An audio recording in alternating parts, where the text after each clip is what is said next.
Hari mu masaha ashyira saa sita y'igitondo cyo kuri uyu wa gatatu nibwo hafi yahazwe nka Tamutamu ni mu karere ka Rubavu mu burengerazuba bw'u Rwanda habereye impanuka aho umusore uzwi ku izina rya Dore mu kigero cy'imyaka iri hagati ya 20 na 25 wari ufite igare yahetse amajerekani yagiye kuvomera abantu amazi yaje kugongwa n'ikimodoka cy'ikamyo gitwara imicanga cyamugonze kimuca iruhande kigonga igare rye n'amajerekani kibonye adapfuye gisubira inyuma noneho kiramuribata cyita kimuhwanya.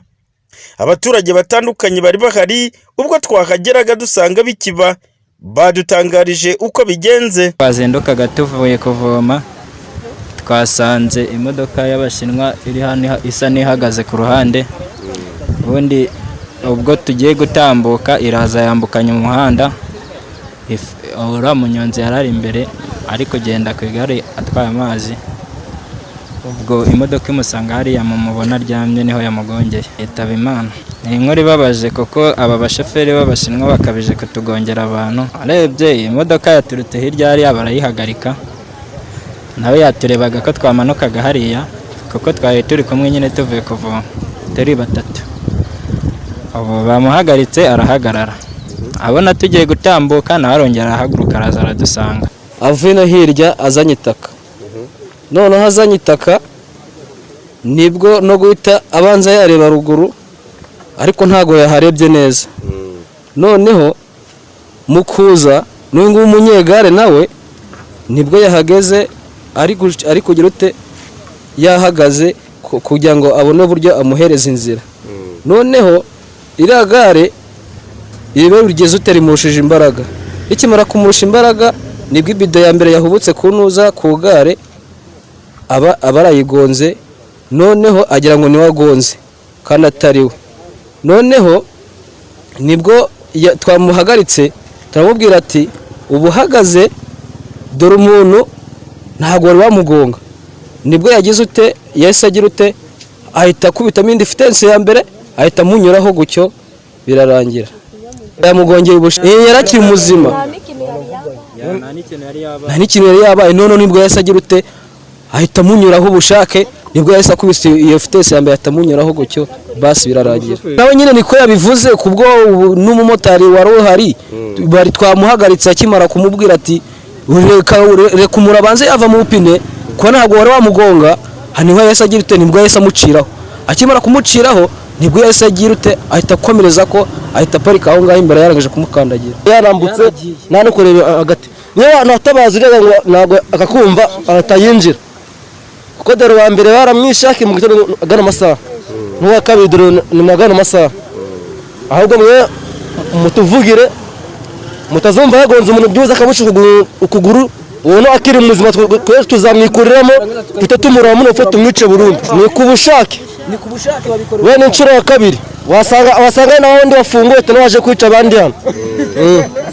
Nukutuvugira mudukore ubuvugizi dushiraho abanyabitambara hanga batuyobora no kuza muri kariyeri. Arahagarara nukumva amaze guhagarara aramushuka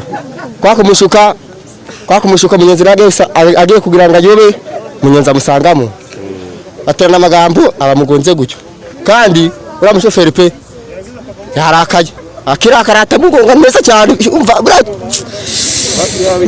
buri yabishaka neza buriyo muduha agaciro n'akabanyonzi muduha agaciro pe cyane mukaduhe neza nako twishinganire ku buryo hano bari kuduhotera kumuzirikira yitaka tukamutoza hano hepfo mu kivu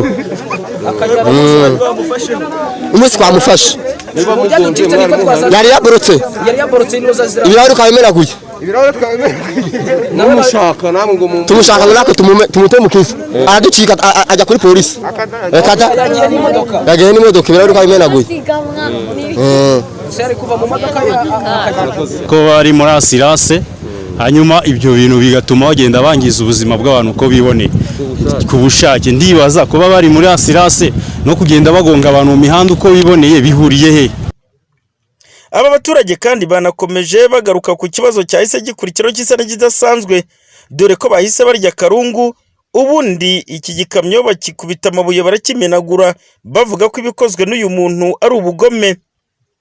Ikigaragara nuko none yaje gukuramo akarenge asa n'uhungira kuri polisi. Gusa aba baturage barasaba ko abantu bagombye kuzajya bubahiriza amategeko y'umuhanda, ikindi kandi bakirinda umutima mubi w'ubugome n'ibindi byose bishobora gutuma hari ikibazo gishobora gutuma umuntu asiga ubuzima. Ku mpanuka yabereye mu karere ka Rubavu ku Gisenyi igahita ihitana umuntu, bamwe bavuga ko yakozwe n'ubugome bw'uyu wari utwaye ikamyo.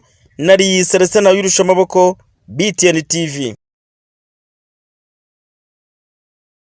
Miliyoni 8 ni amafaranga menshi, niyo mpamvu nanjye nasabaga inkunga abanyarwanda muri rusange, abifite abagira icyo bakora, abafite umutima utabara, kugira ngo uyu mwana abe yabasha kuvurwa akire arebe neza nk'abandi bantu. Irakoze Jessica ni umwana w'umukobwa ufite imyaka 2 n'amezi 6. Ni umwana w'igitambambuga kubona ashimishije buri mubyeyi wese wamubona akamutera ubwuzu. Yagize ikibazo cyo kuvukana amezi 6 byatumye ashyirwa muri kuveze mu bitaro bya Kigali CHIK, aza gukurwa muri kuveze ashyikirizwa umubyeyi we. Yaragize ikibazo cy'ubuhumyi, ariko ngo nyina kubitiriza mu baganga batandukanye ngo arebe ko yabasha kuvurwa y'amaso akaba yabasha kureba. Birananirana, abaganga bamubwira ko aho yavurwa agakira ari mu Buhinde, ariko bimusaba kuba byamusaba amafaranga miliyoni 8 z'amafaranga y'u Rwanda. Ubushobozi buba ntabwo. Nicyo nyina hera hatabaza waba afite umutima wa kimuntu ngo abe yamugirira neza kubw'umwana we abe yabasha kumuvuza. Twamusuye mu murenge wa Muhima mu kagari k'Amahoro hatuye, dusanga arimo kumuha igikoma, nawe atuganiriza muri aya magambo. Ikibazo ni cy'uyu mwana urwaye amaso, na yaravutse bamushyira muri kuvezi ziza kumwica amaso, ariko nkomeza kuvuza bambwira ko azareba. Yavukiye CHK biza kwanga, nkomeza mvuza Kamonyi kuri amuzungu hare bita Piti, niwe wambwiye ko uyu mwana mu Buhinde babasha kumuvura agakira. Mu Buhinde badusaba n'amakuru, ibipapuro byose namuvurijeho ko nabisikanisha nkabyohereza, bakampa igisubizo cya nyuma ko babasha kumuvura. Ibyo narabikoze. Dogiteri mukuru atubwira ko babasha kumuvura agakira kareba neza, asaba itariki ukwezi najyaniraho umwana, ariko naje kubura ubushobozi. Ubushobozi bukenewe kugira ngo umwana abe yavurwa n'ubuhe bwo kumushyira muri kuveze? Yari yavutse afite ikihe kibazo? Yari yavutse afite amezi 6, bamushyiramo agize amazemo andi mezi 2, baransezerera nyine ndataha, bambwira ko umwana ari muzima. 3 ashize mbona ntarebye, musubizayo bampa imiti ishyiramo, bambwira ko yazareba, ariko biranga. Navuje inaha hose nta hantu ntavuje bavura amaso mu buryo bukomeye, biranga. Kuriya muzungu rero cyangwa se mu Buhinde nibo batubwiye ko kuvura uyu mwana byahagarara miliyoni 8. Ubushobozi ntago nabubona. Miliyoni 8 ni amafaranga menshi, niyo mpamvu nanjye nasabaga inkunga abanyarwanda muri rusange, abifite abagira icyo bakora, abafite umutima utabara, kugira ngo uyu mwana abe yabasha kuvurwa akire arebe neza nk'abandi bantu. Nta papa wafite?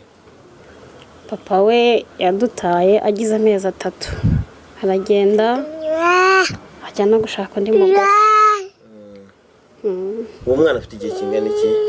bagize imyaka 2 n'amezi 6.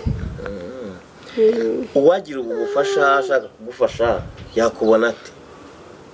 Aho yamfashiriza afite nimero ya telefone nayivuga. 07 82 69 38 13. Harya tubwiye ko witwa Ngwino Ndebe Jose. Uwagira umutima wa kimuntu yagira icyo akora ku bwa Jessica akaba yavurwa agakira, Imana nayo ikazakwihera umugisha. BTN TV mu murenge wa Muhima mu karere ka Nyarugenge mu mujyi wa Kigali, Ndindahiro Valence Papi.